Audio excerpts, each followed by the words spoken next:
Pessoal, bem, o tema de hoje, nós vamos falar um pouco do IPv6, demos o título aí de Virando a Chave para IPv6 e como que um bom planejamento de IPv6 pode tornar a sua rede mais eficiente e segura. Bem, fazendo uma pequena apresentação, né? Meu nome é Wardner Maia, sou por formação engenheiro, trabalho com acesso à internet desde o começo da internet comercial no Brasil, aí, 95, e com treinamentos desde 2002, né? Sou diretor da MD Brasil, TI Telecom, que é um provedor de acesso no interior do estado de São Paulo, com uma rede hoje praticamente 100% em fibras óticas, né? E atualmente também faço parte da diretoria do LACNIC, que é o registro de direções IP para a América Latina e o Caribe. Eu aproveito para agradecer aos colegas que aqui têm que me honraram com seu voto na última eleição. Bom, sobre o que é essa apresentação? Será que é mais uma falando de estamos na escassez do IPv4, da importância de adotar IPv6 e blá, blá, blá, toda aquela coisa que vocês já devem estar escutando já há bastante tempo? Seria essa apresentação sobre isso? Sim, certamente vai ser sobre isso, sobre escassez do IPv4 e a necessidade do IPv6. E não era esse título dessa apresentação que a gente ia fazer, e de última hora a gente resolveu mudar, porque aconteceu um fato novo, bastante interessante. Era um fato novo já esperado, mas não deixa de ser um fato novo. Que nessa semana, na segunda-feira, a gente acordou com a notícia de que na Europa havia sido esgotado o último /22, né?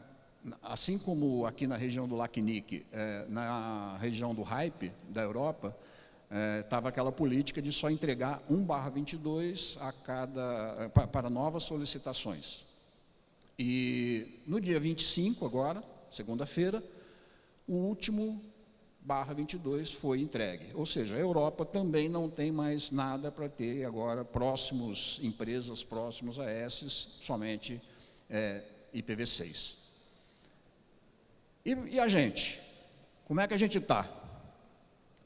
Se a gente projetar aqui esse crescimento, essa curva do IPv6, nós vamos ter aqui aproximadamente uns 6 meses de IPv4 ainda na nossa região. Ou seja, daqui 6 meses vai acontecer a mesma coisa, né? Não vai haver mais empresas novas ou existentes que possam obter recursos de numeração do IPv4. E o que foi feito nesses anos todos, né, para tentar mitigar, para a gente chegar aqui no estágio que a gente tem? Primeiro foi feita uma série de políticas de distribuição de IP que fizeram esse estoque durar, né? Se vocês olharem a curva lá, a queda do estoque de IPv6, ele vinha assim, depois ele deu uma declinada. Então, algumas políticas de segurar os IPs, elas fizeram com que o estoque de IPs durasse até agora, até os dias de hoje, né? Desde 2005, o LACNIC ministra treinamentos, assim como o NIC-BR aqui no Brasil, ministra treinamentos de IPv6. Os cursos online já passaram mais de 10 mil capacitados. Nós temos a maior porcentagem de associados no mundo que tem IPv6 atribuído. 96% dos caras que têm AS na região do LACNIC tem IPv6 designado. Desses que têm, 45%, mais de 45% estão anunciando. Se você vê os anúncios de IPv6 aí, mais de 45%. Porém, a nosso percentual ainda de adoção, ele está ainda 10% abaixo da média mundial. E esse aqui é o panorama no mundo. Se a gente vê aqui, liderado aqui pela Índia com 63%, mas Alemanha 43%, Estados Unidos 55%, e o Brasil não está mal na fita não, o Brasil está razoavelmente bem, se você olhar o resto do mundo aí, com baixa adoção de IPv6, o Brasil tem honrosos 30% aí na adoção do IPv6. Mas se a gente botar uma lente no Brasil, né, vamos ver no Brasil o que está acontecendo. Nós temos então 30% de adoção, mas se a gente for separar isso por AS, nós vamos ver que as grandes operadoras, elas têm porcentagens muito significativas de adoção de IPv6. Pode ver aí que as 5 primeiras têm acima de 66%, aí, 85%, 50%, assim, porcentagens muito significativas, e são empresas que têm muitos clientes, muitos usuários. Então, esses 30% aqui, se a gente fizer uma pesquisa, não fizemos aí um levantamento com muito rigor técnico, mas se você correr a lista da adoção de IPv6, você vai ver que esses 30% está fortemente liderado pelas grandes operadoras, e com muita pouca participação dos pequenos ISPs. Né? Então, nesses 30%, talvez fosse um trabalho interessante a gente saber quanto de provedores como a gente que estão impulsionando IPv6. E por que existiria essa baixa adesão ao IPv6 dos ISP regionais? A gente conversando assim no dia a dia, a gente nota as principais desculpas, né? O nosso fornecedor de link não fornece IPv6. Os equipamentos que a gente usa lá no cliente não suportam IPv6. IPv6 não tem tanta importância assim, tem muito conteúdo, ninguém mudou para IPv6, é tudo IPv4 e tal. A gente escuta muito também, olha, a gente tem outra prioridade, a gente está fazendo tal coisa, tal coisa e tal coisa, vamos trocar roteador de borda, vamos fazer não sei o que e tal, e depois a gente vê esse negócio do IPv6, a gente vê mais para frente, né? E alguns são mais sinceros e falam assim, a gente não implementou porque a gente não sabe nem por onde começar esse negócio. A gente tem o bloco aí, pegamos o bloco, porque tinha que pegar lá, você não fala que não quer IPv6, ele não ia dar IPv4, e pegamos o bloco, mas a gente não sabe o que fazer com esse bloco. Bom, fornecedor de link não fornecer IPv6 é coisa do passado, né? As grandes operadoras todas fornecem IPv6 como padrão. Não existe mais operadora grande que se negue a fornecer IPv6. Pode ter algum consultor aí, algum caso aí que ele, até por desconhecimento, pode não oferecer, mas todas elas têm condições de oferecer. E se você compra link de uma operadora menor, que compra link de uma maior, e ele não te fornece, certamente o fornecedor dele fornece. Então, hoje não é mais desculpa que o fornecedor não esteja fornecendo a conectividade IPv6. Equipamentos. Equipamentos também é coisa do passado. Hoje, qualquer roteadorzinho dos mais vagabundos que a gente encontra no mercado aí, já suporta o IPv6, né? E se não suporta, a gente não tem que comprar esses equipamentos, né? Não é por causa de alguns reais a mais, a menos, que a gente vai deixar de comprar ou comprar um equipamento que não suporte IPv6. E aí tem aquela coisa, mas tem muito pouco conteúdo IPv6. Não é verdade. Pode ter muito site, se a gente fizer uma análise quantitativa, deve ter muito site que é só IPv4, deve ter muita coisa que é só IPv4, realmente. Mas as coisas que os nossos clientes acessam, Facebook, Netflix, Google, todos esses recursos estão em IPv6. De sorte que se você tiver o seu cliente final, ou os seus clientes finais, com o IPv6 viável, com o IPv6 instalado, mais de 50% do tráfego será IPv6, 50% a 60% será IPv6, porque o tráfego está para esses sites que suportam IPv6. Bom, a questão de ter outra prioridade, depois a gente vê, depois que a gente terminar tal coisa, a gente vai pensar no IPv6, essa acontece todo dia no provedor, né? A gente sempre vai ter alguma coisa, então isso nunca vai acabar. A gente sempre vai ter alguma coisa a mais para preocupar, com o aluguel de poste, com a parte fiscal, com o roteador de borda, enfim, sempre vai ter alguma coisa mais importante do que o IPv6 na cabeça do provedor. Talvez o grande problema seja, não sabemos por onde começar. Esse talvez seja um problema real, de não saber por onde começar. E o que a gente acha que pode ser também razão real? Primeiro, a não percepção da importância competitiva negativa que você pode isso representar.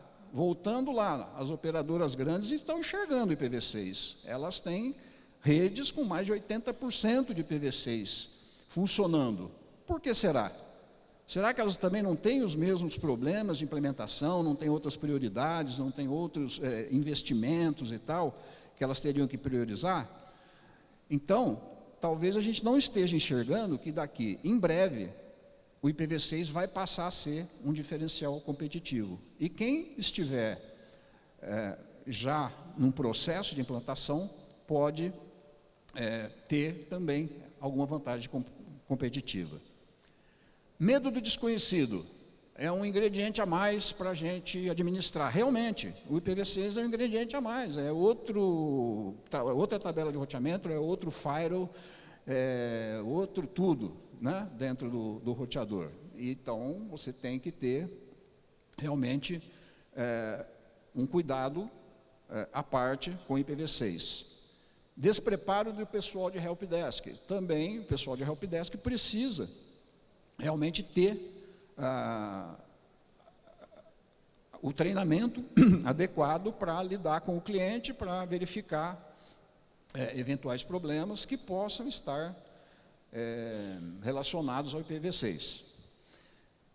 E não saber por onde começar, dificuldade com relação ao planejamento. Eu acho que essa é a primeira barreira que a gente tem que quebrar, porque as outras todas, a gente aos poucos vai quebrando. Bom, em que momento que a gente está de IPv4 e IPv6?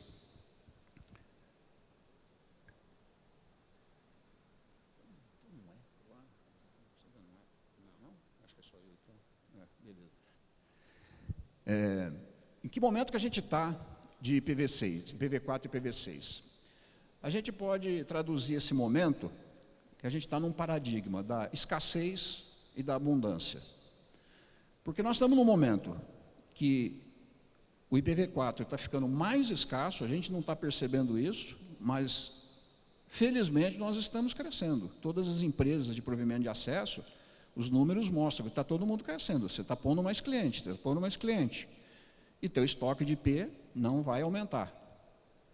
Então, a escassez é um problema que a gente vai ter que saber administrar e que vai ficar cada dia pior.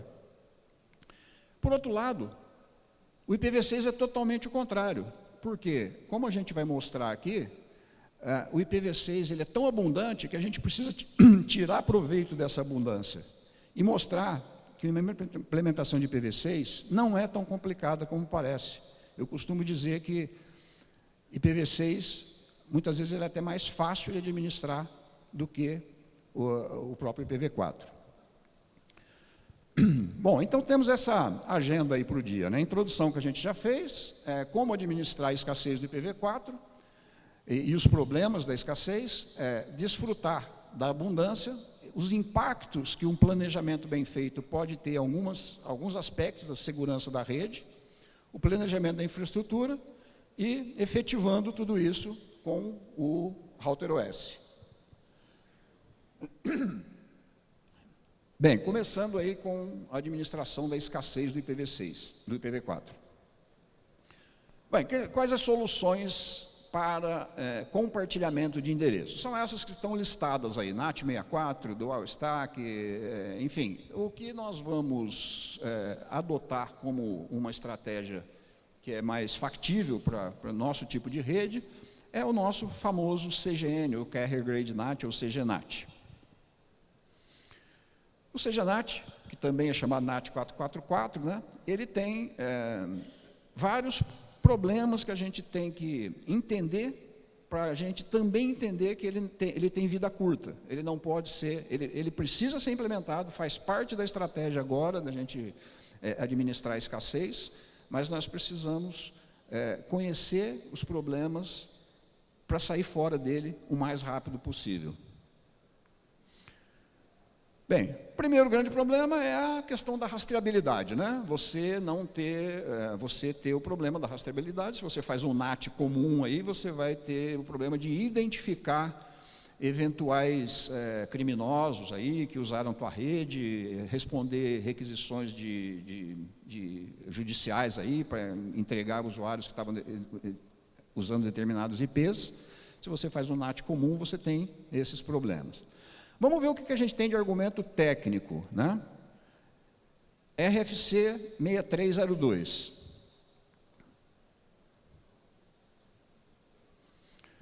Bom, a RFC 6302, ela fala em login para servidores. Então, ela recomenda que quem mantém servidores, servidor web, servidor de aplicações, etc., mantenham a porta de origem, logar a porta de origem dos IPs que estão acessando, das conexões que estão acessando aquele servidor ou aquele serviço. Considerações da mesma RFC para os provedores de acesso. O provedor de acesso ele deve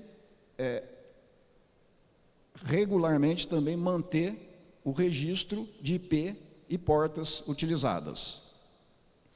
Fundamentos legais do Brasil. Isso também é uma coisa que muitas vezes as pessoas perguntam, mas isso é válido, isso não é válido e tal. Então, nós fomos atrás dos fundamentos legais sobre manter e sobre se é aceitável você fazer CGNAT, como você deve fazer e quais são os fundamentos para você responder, eventualmente, a uma notificação judicial. Houve um grupo de trabalho formado pela Anatel, grandes operadoras e o CGI, e para discutir justamente a questão da escassez de IPv4 e o que teria que ser feito na aplicação de CGNAT. Esse aqui é o relatório final desse trabalho aí, que durou alguns anos aí, e ele tem aqui uma conclusão que é: será com base na informação da porta lógica de origem que as identificações judiciais continuarão sendo possíveis de serem realizadas. Ou seja, esse já é um relatório que você pode ter lá no seu arquivo, para, uma vez que você for acionado e não vier a tal porta de origem, você vai falar: olha, quem está falando aqui é a Anatel e grandes operadoras e CGI, que é necessária a porta de origem. Eu não consigo identificar ninguém se eu não tiver na requisição o pedido da porta de origem. Um segundo documento que tem aqui foi de um provedor aqui do Sul, que recebeu do Ministério Público essa solicitação, em que o Ministério Público, de uma forma preventiva, ele notificou esse provedor para que ele, durante o período da tecnologia NAT, adapte seus sistemas para possibilitar o registro de conexão e informação à porta lógica de origem. Ou seja, é o Ministério Público se antecipando e falando para um grande provedor: olha só, se um dia eu te pedir os dados de porta de origem, você tem que dar. Então é a própria justiça reconhecendo o fundamento da porta lógica de origem. Bem, e aí nós temos então que guardar as portas lógicas da origem. Qual seria o tamanho desses logs de porta de origem, né? Os logs seriam muito grandes. E aí nós temos aí uma outra RFC, a 6269, que recomenda a pré-alocação de um grupo de portas. Essa pré-alocação de um grupo de portas vai fazer com que a gente não precise ter um log imenso, e simplesmente um registro das portas alocadas. Como é que funciona? Eu tenho aqui de um lado os clientes, cada um com um IP privado, diferente um do outro, todos eles compartilhando o mesmo IP público, de forma que, na internet, eles saem por ranges de portas diferentes. Ou seja, este cliente vai sair com esse grupo de portas, esse cliente com esse grupo de portas, esse cliente com esse grupo de portas, porém, todos eles compartilhando o IP público. Quais portas podem ser utilizadas nesse esquema? As portas são divididas em bem conhecidas, registradas e dinâmicas. O termo registrado, né, que às vezes causa confusão, ela pode ser usada? Sim, essa RFC também fala, ela pode ser usada. O uso dessas portas para essa finalidade não tem nenhum tipo de efeito ruim.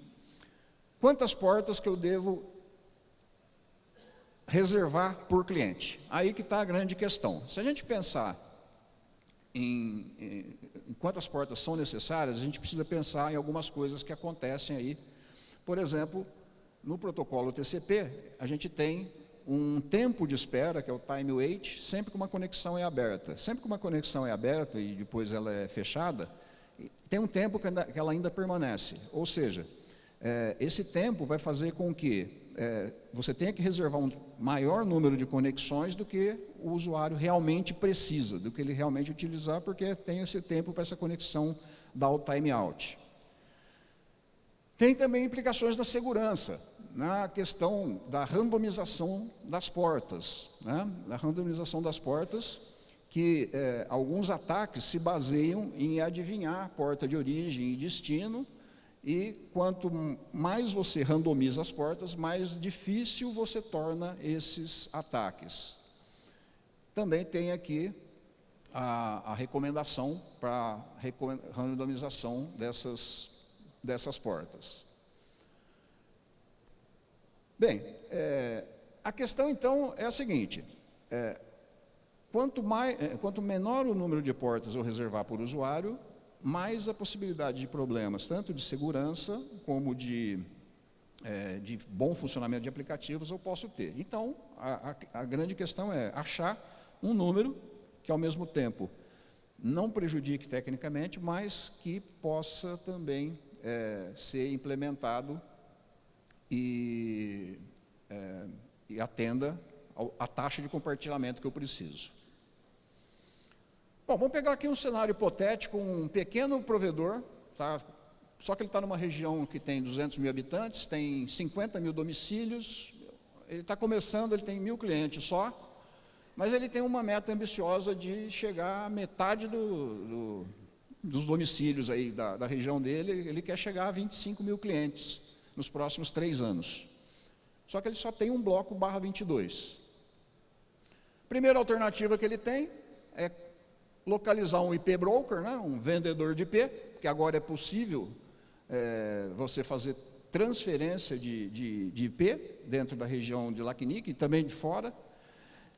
Então, você procura esse cidadão aqui, que é o corretor de IP, e pergunta quanto é que custa o IP. Recentemente, aqui no Brasil, coisa de semanas aí, foi negociado pela bagatela de $70 mil, 1/20, ou seja, aproximadamente R$300 mil, 1/20, né? 1/20 tem 4.000 IPs, né? Então, isso aí vocês fazem a conta quanto que custa por IP. Que inclusive esses 4.000 IP não ia resolver o caso daquele cara que quer chegar a 25 mil, né? Porque é só 4.000, ele ia ter que fazer CGNAT de todo jeito. Então, o preço desse /20 aqui, quantos quilômetros que a gente faz de fibra ótica, né? Temos que pensar isso, né? Vou gastar em IP ou vou gastar em fibra ótica? Eu só tenho 300 mil, o que eu faço, né? Então, esse cara vai ter que fazer CGNAT, né? E aí, ele vai falar o seguinte, se ele quer chegar a 25 mil usuários, ele vai ter que fazer aí, vai ter que reservar 2.580 portas por assinante. Que é factível, não é um absurdo, é factível, já vi provedores trabalhando com muito menos que isso, sem necessidade, né? Porque aí você vê, com /22 você está chegando a 25 mil assinantes aqui, né? Bom, aí o cara vai falar, bom, como que eu vou fazer isso? Então, a alternativa 2 aqui, ele vai comprar uma caixinha mágica, né? Ele vai no mercado, vai nos fóruns e fala assim, eu comprei uma caixa aqui que faz tudo para mim. Eu boto ela lá, ele faz o CGNAT, e você liga na tomada e seus IPs multiplicam-se assim como um milagre, né? Uma caixinha milagrosa, né? Aí, uma bagatela de uns 50 mil, você compra uma caixinha dessa, né? Aí você põe ela lá e fica falando, não, esse negócio queimar, né? Esse negócio queimar, eu preciso ter outra. Então, eu tenho 50 mil, então eu tenho que gastar 100 mil, né? Tem que deixar uma de reserva lá parada para o dia que aquela queimar. Então, de novo, né? Quantos quilômetros de fibra ótica você compra com 100 mil, né? Bom, então o nosso desafio aqui é como crescer com poucos IPs e gastando pouco, né? E aí, felizmente, né, nós temos a nossa alternativa 3 aí, que é estudar um pouquinho, seguir as RFCs, ter um pouquinho mais de trabalho e configurar o seu próprio CGNAT com o Router OS ou com o Linux, né? E com essa economia você faz mais rede de fibra. E a tua rede, se você tiver clientes suficientes, ela vai valer a mesma coisa que o cara que comprou a caixinha mágica e comprou os IPs, tá certo? Bem, como fazer isso da forma correta? Primeiro, o espaço é 164.0010. Esse é o IP que tem que ser dado para CGNAT. A primeira alternativa é para cada endereço IP era fazer o NAT. Isso aqui tinha até ainda tem no site da MikroTik um script para você gerar as regras de NAT. Aí você gerava aquele montão de regras de NAT lá para fazer o CGNAT. Esse cara, basicamente, era essas regras aqui, né? Uma para TCP, outra para UDP, esse IP aqui mapeando nesse outro IP com essas portas e assim por diante, e uma para não orientada porta. Então, para uma taxa de compartilhamento de 1 para 25, que seria o que o nosso provedor hipotético precisa, ele teria que ter 75 mil regras fazendo dessa forma.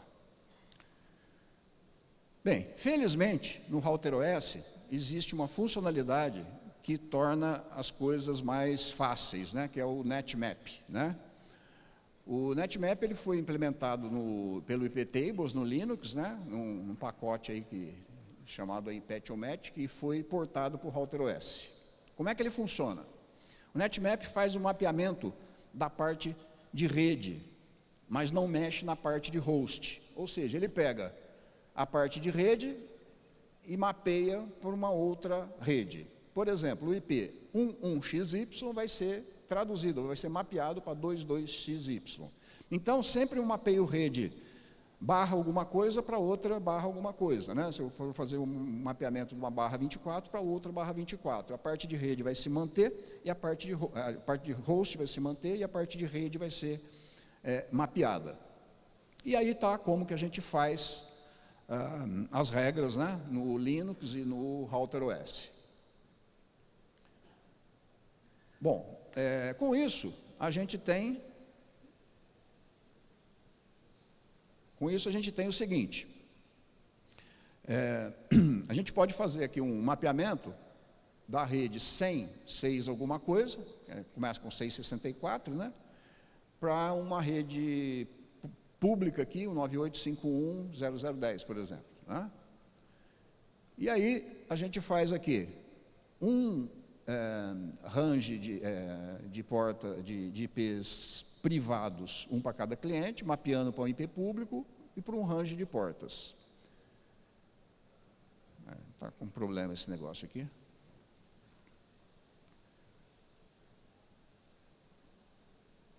Bom, e com isso, daquelas 75 mil regras, a gente vai fazer N regras para TCP, N regras para UDP e uma regra para protocolo não orientado à porta. Ou seja, ao invés de 75 mil, no caso de 1 para 25, eu vou ter 25, mais 25, mais 1, são 51 regras, ao invés de 75 mil, fazendo isso aí com o NetMap.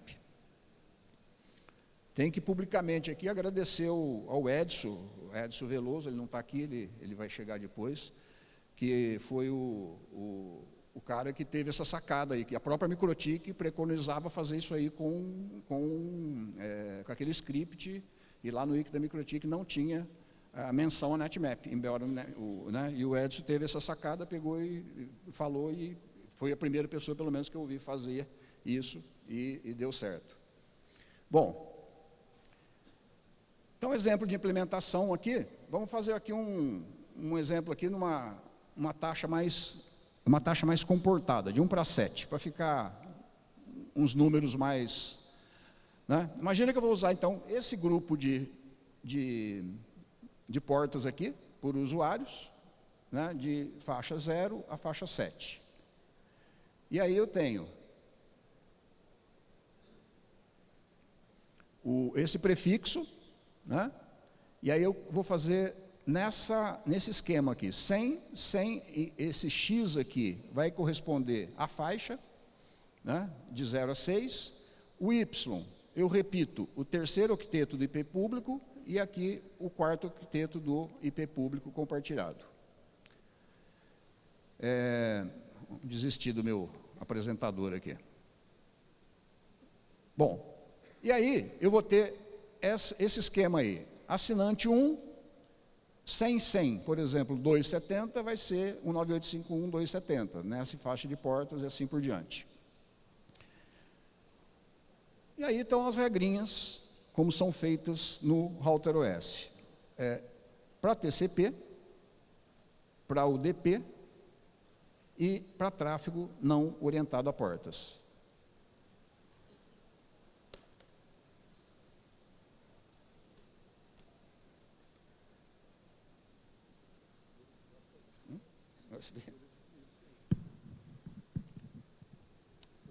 Tá, joia.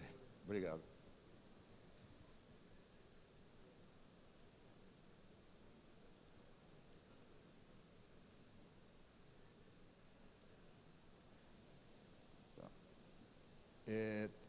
TCP, UDP e tráfego não orientado a portas, né? Então, supondo um POP com range 198.51.264, né? A gente teria aquela divisão ali de IPs. Está indo para trás? Espera aí. É o contrário.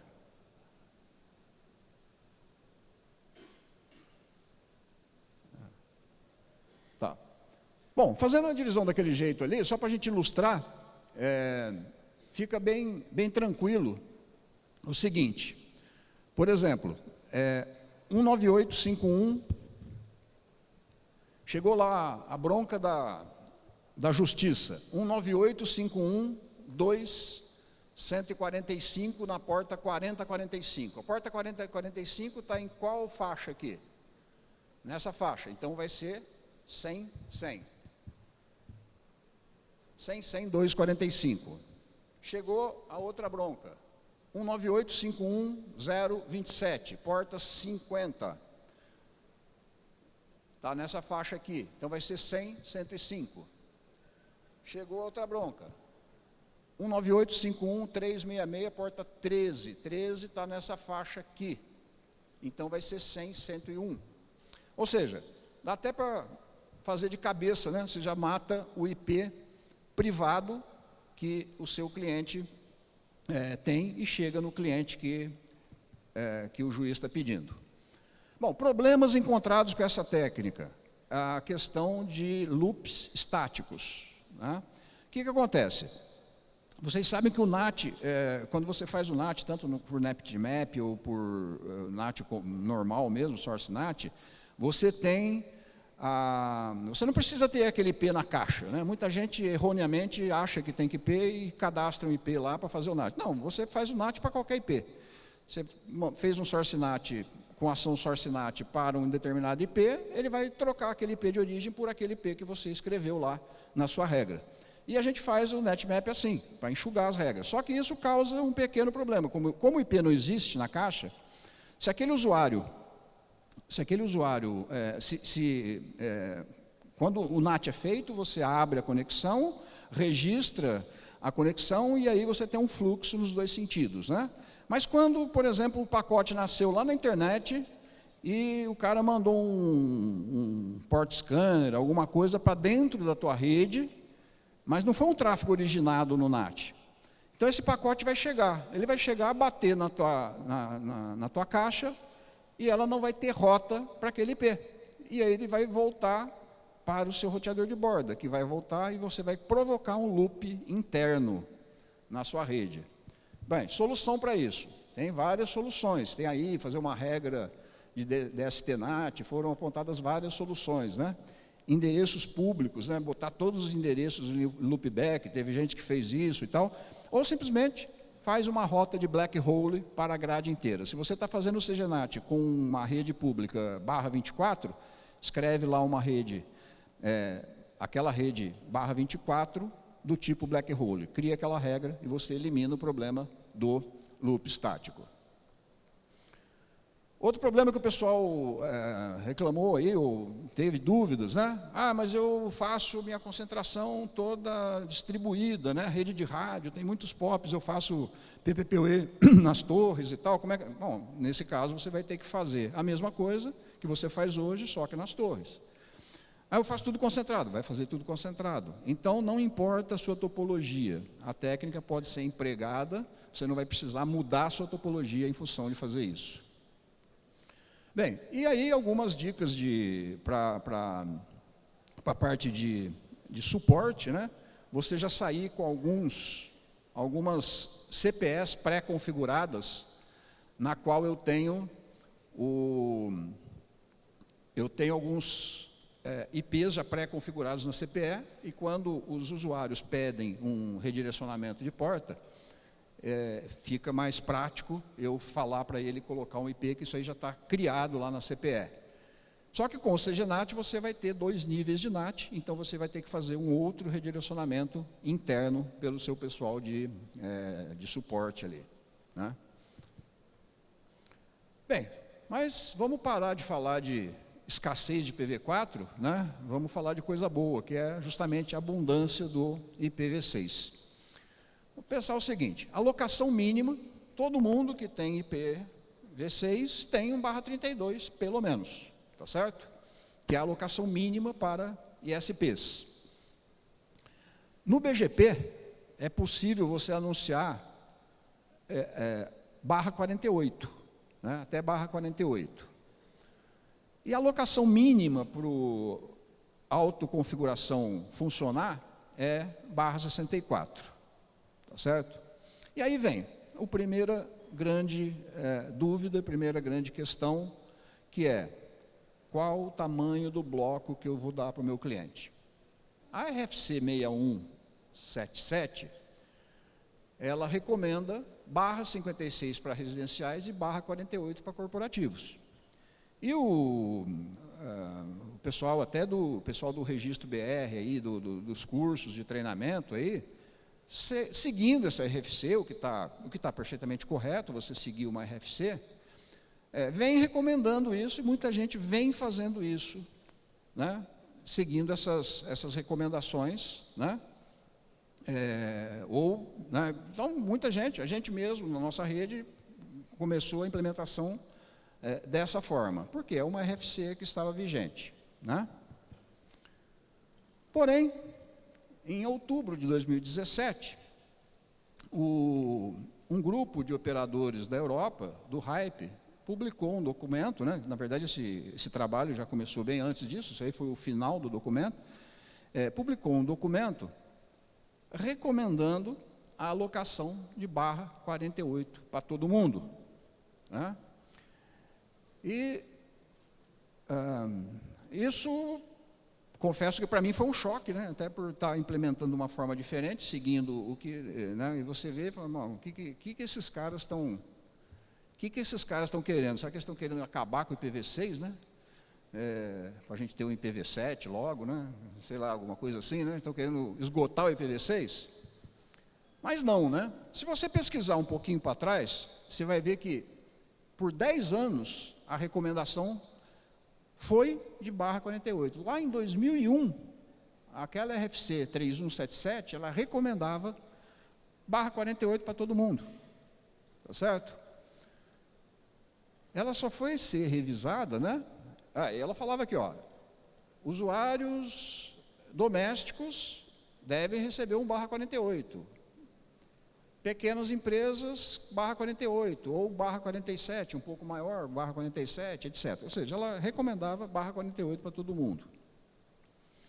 Em 2011, essa RFC que que está vigente, revisou esse entendimento, né? Parece coisa do STF, né? Pensa que é uma coisa, depois revisa e tal. Então, o IETF também tem suas coisas assim. Então, revisaram o entendimento. E aí, falaram, não, aí surgiu essa recomendação de barra 56 e barra 48, né? Que muita gente está fazendo. Está fazendo errado? Não, não está fazendo errado, mas vocês vão ver que tem muito mais vantagem realmente a gente seguir a recomendação do hype do que a RFC. Tá certo? E por que ela revisou? Se você olhar, não tem razões muito técnicas. Tem razões do tipo, isso é um desperdício. Mas desperdício do quê? Desperdício é de uma coisa que você tem pouco desperdício. Se é uma coisa que você tem muito que vai sobrar, não é desperdício, né? E ela fala algumas coisas desse tipo que não tem, se você analisar friamente, não tem fundamento técnico para ter feito essa recomendação, que agora eu vejo que foi até um retrocesso. E aí, se você olhar assim a recomendação do hype, aí sim tem as recomendações, as razões técnicas pelas quais eles estão recomendando o barra 48. Tá certo? E diga-se de passagem que ele não condena quem quer usar a barra 56. Mas ele sugere que se você for usar o barra 56 por razões comerciais, que isso muita gente pode estar fazendo, fala assim, não, eu vou dar o barra 56 só porque o comercial vai ter uma diferença entre doméstico e corporativo, né? Então, é uma razão comercial, não é técnica. Ok. Se você faz isso, dá o barra 56 pela razão comercial, mas reserva o barra 48. Reserva aquele barra 48 para aquele usuário. Se um dia você precisar revisar a sua política, ele está lá reservado. E vocês vão ver que vai ficar muito mais simples todo o planejamento do IPv6. Bom, mas aí vem a questão, né? Mas espera aí, eu vou começar da barra 48, será que o meu bloco ele é suficiente para esse desperdício todo? Então, vamos responder as seguintes questões. Eu tenho um barra 32, quantos clientes barra 56 eu consigo colocar?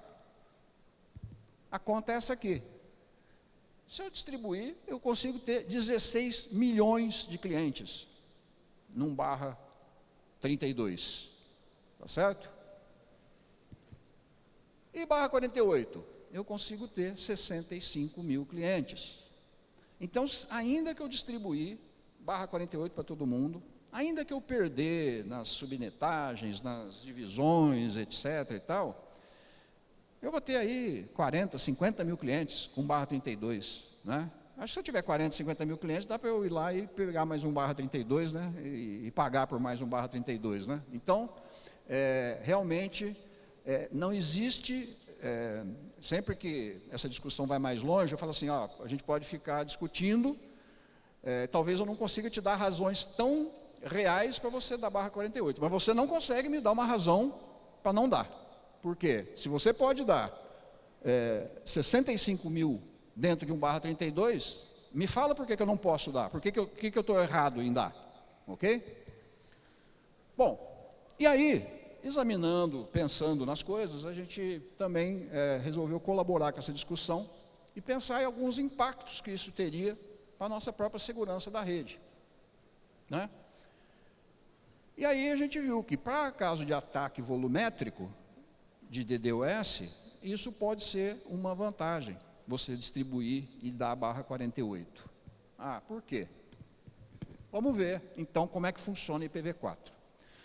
No IPv4, a gente tem a técnica do Remote Triggered Black Hole, né? O black hole acionado remotamente. O que se trata isso? Eu tenho aqui um provedor e que está recebendo um ataque volumétrico de DDoS. Perfeito? Esse meu provedor de serviço aqui, minha operadora que me fornece serviços, ela me fornece um serviço de community, de black hole, que ela fala, se você me anunciar a community 100.2.666, eu coloco o seu IP em black hole. E aí para o ataque. Tá certo? Então é assim que funciona no IPv4. eu anuncio o barra 32 que está sendo atacado, o provedor bota em black hole, aquele IP, obviamente, para de funcionar, o que não é um grande problema para um provedor de acesso, ele vai lá e troca o IP do cliente. Aquele IP para de funcionar, mas acaba o ataque, não prejudica os outros clientes, não prejudica o SLA dos outros clientes. Perfeito? Bom, só que isso depende do quê? Do meu operador ter essa política de communities e dele honrar essa política de communities, né? Na hora que ele realmente, isso aí funcionar. Eu dependo, então, dele ter. Nem todo provedor tem a política de black hole. Bom, o que eu faria, então, uma coisa semelhante ao RTBH, não é RTBH, mas seria o equivalente, se eu distribuo tudo IPv4, tudo barra 48, no IPv6. Eu simplesmente quebro os meus anúncios em anúncios menores e deixo de anunciar o bloco barra 48 que está sendo atacado. Ou seja, eu não dependo, eu faço o meu próprio backhole, eu não dependo da minha operadora, né? Eu simplesmente vai parar o ataque porque aquele IP vai deixar de ser anunciado. A outra técnica, mitigação na nuvem, né? Mitigação através de um provedor de mitigação. Como é que funciona no IPv4? Eu tenho aqui um AS sofrendo ataque por vários upstreams aqui. Só que esse cara aqui, ele tem um contrato com um provedor de mitigação de ataque de DDoS, que esse cara aqui é um cara que tem bastante banda, tem bastante equipamento, tem bastante software, hardware, tudo capaz de absorver o ataque e filtrar o ataque e te devolver o ataque, te devolver o tráfego limpo, né, sem o ataque. Isso aqui funciona como? Eu tenho um IP barra 32 atacado. Eu pego o barra 24 que está sendo atacado, anuncio para ele aqui, e ele anuncia para o mundo. E a partir daí, ele passa a receber, eu deixo de anunciar pelos peers normais. Então, esse barra 24 passa a ser recebido por esse cara aqui, e ele bloqueia o ataque, filtra o ataque e me devolve o tráfego limpo. É assim que funciona no IPv4. Mas o que acontece no IPv4? Isso aqui é um túnel. Aqui existe um problema, existe aqui uma questão de mitigação, de todo um processamento para mitigar esse ataque e tudo mais. Então, por causa de um IP, eu vou prejudicar 255 outros, né? Vou prejudicar o barra 24 inteiro, que vai sofrer a latência relativa a essa técnica de mitigação, certo? Muito bem, transportando para o IPv6. Eu vou fazer a mesma coisa. Eu tenho lá o contrato com o cidadão aqui, provedor de mitigação, só que eu não preciso anunciar o barra 40 ou barra qualquer coisa aqui, aquele 48, porque o 48 é aceito na internet como um anúncio. Então eu vou anunciar para esse provedor aqui o meu barra 48, e ele vai anunciar o barra 48, e somente esse barra 48 vai sofrer o delay. Eu não vou prejudicar 250 clientes por causa de um cliente que está sendo atacado. Tá certo? Então, essas duas vantagens só, que numa estrutura, quem tem provedor aí, já teve ataque de DDoS, sabe o que é um ataque de DDoS, sabe dos problemas que tem, só essa vantagem para mim já seria o suficiente para fazer essa opção para o barra 48. Tá certo? Bem, planejamento da infra, né? Como é que a gente vai fazer também para planejar essa distribuição de IP de uma forma que ela seja mais fácil, mais tranquila, né?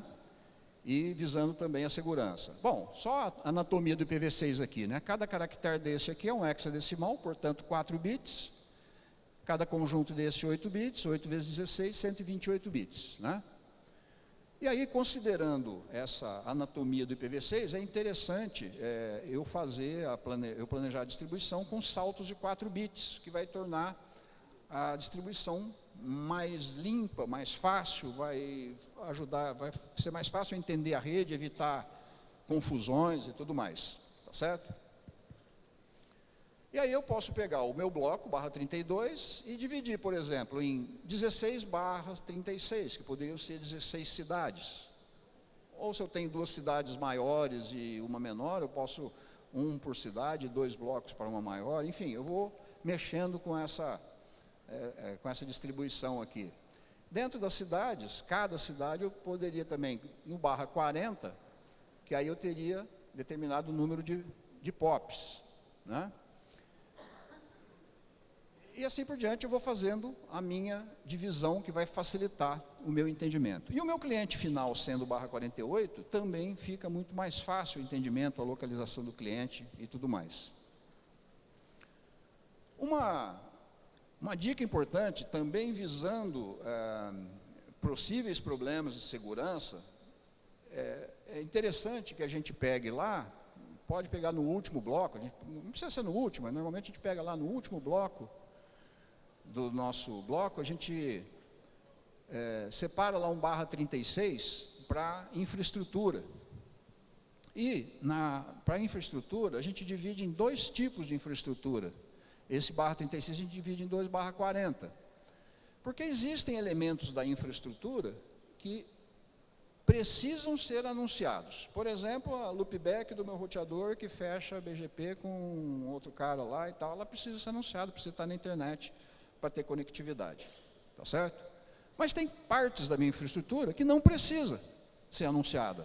Por exemplo, links ponto a ponto, outros links de infraestrutura que não precisam estar na internet. Então eu separo a minha infraestrutura na infra que deve ser anunciada, que tem que ser anunciada, e na infra que não precisa. Pode ser anunciada, mas não necessariamente precisa ser anunciada. E essa infra aqui, eu vou, então, justamente utilizar, esse bloco eu vou utilizar justamente nos endereços que não precisam ser anunciados, portanto, aí nos ponto a ponto, etc. Bem, só continuando aí a BCOP 690, né? Endereços fixos ou dinâmicos. Que tipo de endereço você dá para o seu assinante? Um endereço dinâmico ou endereço fixo? A BCOP, ela recomenda fortemente que sejam dados endereços que eles não chamam de fixos, mas eles chamam de persistentes. Eles chamam de persistentes. É um endereço que vai ficar por muito tempo, como se fosse algo semelhante ao endereço fixo, né? Endereços persistentes. E por que é feito isso? O IPv6 ele tem um comportamento que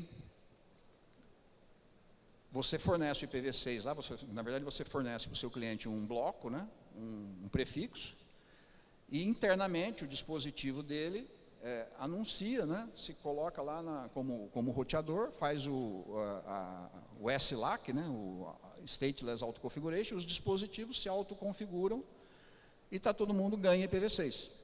Né, sem precisar de um DHCP server stateful na rede. Muito bem, aí o dispositivo recebeu aquele anúncio e ganhou um IP. Se eu troco o IP da CPE, digamos que a CPE buta, e aí troca esse IP, ou caiu a seção PPPoE, alguma coisa assim, e aí ela pega um IP de novo. Ela não fez o anúncio para tirar aquele IP do cara, o cara está com o IP aqui. O dispositivo está com IP. Aí ela ganhou outro IP, ela faz outro anúncio.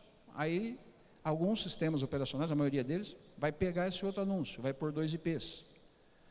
E pode começar a dar problema. E vai fazer outro, e vai fazer outro, e vai fazer outro. E aí, a hora que começar a dar problema, aí o usuário vai lá e ele mesmo reinicia, aí que vai complicar mais a coisa ainda, aí vai pegar mais, vai ficar aquele monte de IP, e o IP vai parar de funcionar. Quando você dá IP dinâmico. Isso acontece e está acontecendo com muita gente que implementou IPv6 com pool dinâmico. E ele fala, não, mas eu não estou tendo problema nenhum. Realmente, você não está tendo problema nenhum, porque você não está usando IPv6. Todos os grandes sites de conteúdo, eles têm, tem até uma RFC para isso, chama Happy Eyeballs, que ela faz o seguinte, ela testa o performance do IPv6, e se o IPv6 não estiver bom, ela comuta para IPv4. Então, o cara acha que ele está fornecendo IPv6 para os clientes. Mas não, ele está fornecendo IP dinâmico, está tudo bem, ninguém está reclamando, está tudo bem, só que ele não está fornecendo IPv6, ele está fornecendo IPv4. Tá certo? Isso acontece com uma certa frequência. Então, por isso que a BCOP fala, utilizem IPs fixos, ou os persistentes, na denominação deles. Tá certo? Bem, aí surge o problema, porque você implementar com um pool dinâmico, no Router OS é fácil, você cadastra um pool lá e ele vai retirando, né, no PPPoE lá, ele vai retirando daquele pool, vai retirando e dando IP a partir daquele pool. Agora, como implementar fixo e mais, distribuído por radios? Aí nós temos um pequeno problema, né? Bom, aqui é o cliente DHCP, né, que pega, quando o MikroTik é um cliente DHCP, você vai fazer o DHCP PD e vai distribuir um pool interno. Até aí não tem grandes problemas, né? O pool, quando você faz a alocação dinâmica, que é não recomendada, também você cadastra o pool e você já tem um problema aí que você não tem a rastreabilidade, você não sabe para quem que aquele IP foi dado. Até aí, tem as soluções de contorno, você fazer script para guardar em algum lugar isso aí, então existe contorno para isso aí, para você dar, mas a alocação dinâmica não é recomendada, por isso vamos nos concentrar aqui na distribuição persistente. A distribuição persistente, o MikroTik tem um problema que é conhecido, tem uma thread no fórum da MikroTik desde 2014, que até hoje está sem solução, em que as pessoas estão pedindo esse atributo aqui, Delegated IPv6 Prefix.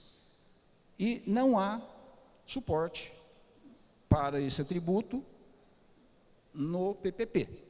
Recentemente não, coisa aí de um ano, aí eles fizeram esse atributo para DHCP, mas para PPPoE, no caso, não tem esse atributo. Então, tem essa thread aqui que o pessoal reclamando desde 2014.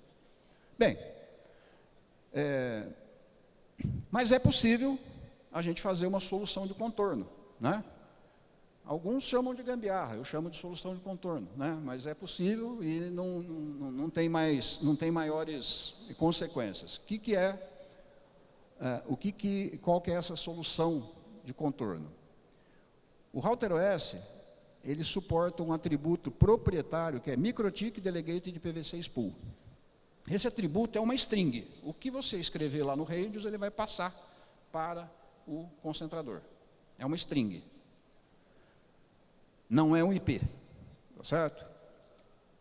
Só que, se você tiver no concentrador um prefixo IPv6 cadastrado com o nome dessa string, ele vai atribuir esse prefixo para aquele cliente. Então, você vai associar o cliente fulano de tal, senha tal, com a MikroTik Delegated IPv6 Pool tal, e lá dentro do concentrador tem que ter esse prefixo cadastrado. Ah, isso vai dar trabalho? Não é tanto trabalho assim. O que você pode fazer? O que foi a solução que nós fizemos lá na nossa rede? Primeiro, cadastrar nos concentradores todos os pools da nossa rede possíveis. Isso é um script que você roda, cadastra uma vez e acabou. Você não precisa se preocupar. Daí, lá no radius, você chama esse nome do pool. E para simplificar mais as coisas ainda, a string é o próprio prefixo. Não tem string, prefixo e o prefixo de verdade. Só que é igual, você põe o mesmo nome, então você não precisa ficar inventando nome para cada, né? E isso funciona e você consegue atribuir os IPs persistentes. Bom, pessoal, só para ir terminando aqui,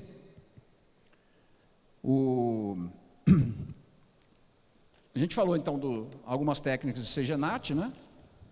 Que são técnicas aí de relativamente baixo custo, boa performance, mas que tem sua limitação, aquelas limitações todas que a gente falou lá, e que efetivamente, à medida que a rede cresce, vai aumentando os problemas, né? À medida que você implementa o IPv6 e torna o IPv6 útil, você vai ver que os problemas que podem acontecer com o IPv4, eles vão minimizando, ao ponto que um dia você vai seguramente virar a chave, né? Você não vai precisar mais do IPv4, né? Então, mas isso a gente tem que começar agora. E esse planejamento, ele vai nos ajudar a aproveitar essa abundância de IP e não ter medo de gastar IP, porque não vai faltar, tá certo? Então é isso aí, para aqueles que ainda não vão esperar os 45 do segundo tempo, né? Pensando que nós já estamos nos 45 do segundo tempo, nós estamos nos últimos 6 meses aí dos últimos blocos de IPv4, tá certo?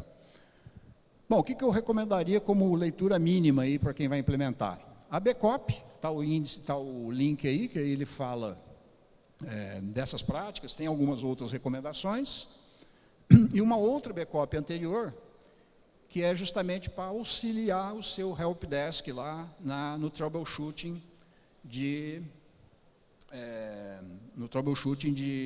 IPv6, né? Fazer alguns testes com os clientes e tudo mais, tá certo? Muito bem, pessoal, então era isso, obrigado aí pela atenção aí, estamos à disposição para qualquer tipo de pergunta.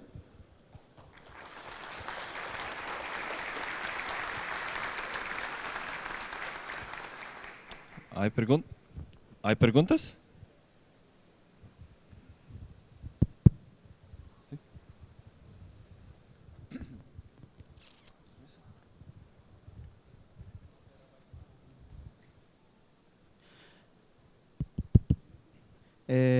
Sem nenhuma questão técnica, né? Mais questão de intuição, inclusive porque você comentou da experiência, muitos anos no mercado e tal. Se você fosse chutar um ano para o Brasil virar essa chave, falando da maioria, você chutaria mais ou menos quanto tempo? Falando tipo assim, um dia que já seria irrelevante os sites pequenos e tal. Se fosse chutar, eu acho que mais ou menos por volta de tal ano, essa chave vai virar para a maioria dos provedores. O que você chutaria? Eu acho que é um processo, né? Acho que é um processo que o mundo de provedores pequenos ele tem uma característica muito particular, né? Que é a característica da viralização das coisas, né? Se um começa a fazer uma coisa que começa a dar certo, isso aí se propaga rapidamente. Talvez o principal problema é que ninguém está enxergando um valor em ter o IPv6. Você não vai ganhar mais dinheiro com o IPv6, né? Isso que passa na cabeça das pessoas. Mas à medida que eu acho que passar a representar alguma coisa, ou começar a dar prejuízo, você não ter, isso rapidamente se viraliza. Eu acho que talvez aí, até uma sugestão aí, como uma coisa aí para a Brint, para a Rede Telesul, para a Internet Sul, para as nossas associações, assim, de repente, tentarem incentivar esse tipo de coisa, porque acho que é uma questão até de competitividade, as pessoas adotarem IPv6. Mas não tem, assim, uma data, um prazo para virar a chave, mas eu tenho a percepção que a hora que ela começar a virar, ela vai virar muito rápido. Beleza, obrigado.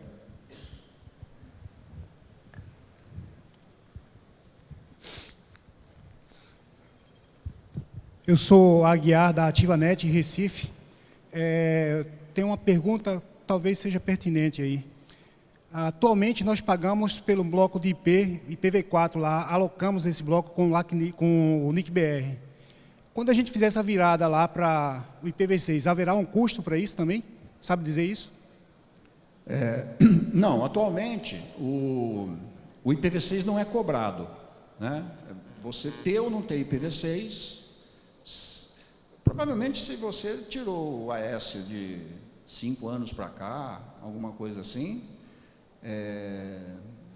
você tem um bloco de IPv6, que você não está pagando por ele, né?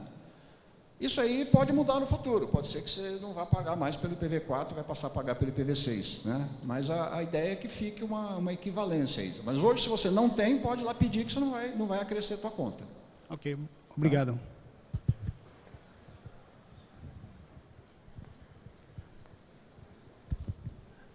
Olá, Gilvan, Foslight Telecom. Uma pergunta só para saber se tem esse material disponível em algum lugar para a gente.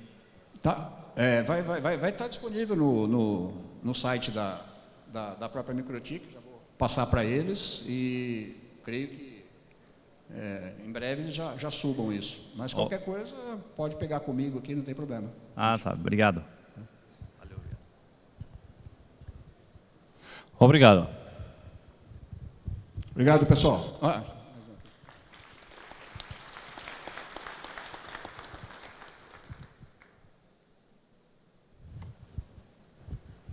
Bom, sou Paulo Múcio, represento a Vox Telecom, um provedor aqui do estado do Paraná. Só uma dúvida, assim. Questão de rotas, o que se espera em IPv6? Vai ter uma diminuição? Hoje já passou, acho que de 600 e pedrada, né? O que espera em IPv6? Mas vai ter muita rota a mais. Com certeza a tabela de rota não vai diminuir, né? Pelo contrário, ela vai, à medida que mais pessoas vão utilizando o IPv6, a tendência é aumentar, sim. Então, só complementando agora, e essa preocupação que a gente tem com essa desvantagem do MikroTik em tabela de rotas, que cola uma CPU, como é que vai ficar isso no IPv6, então?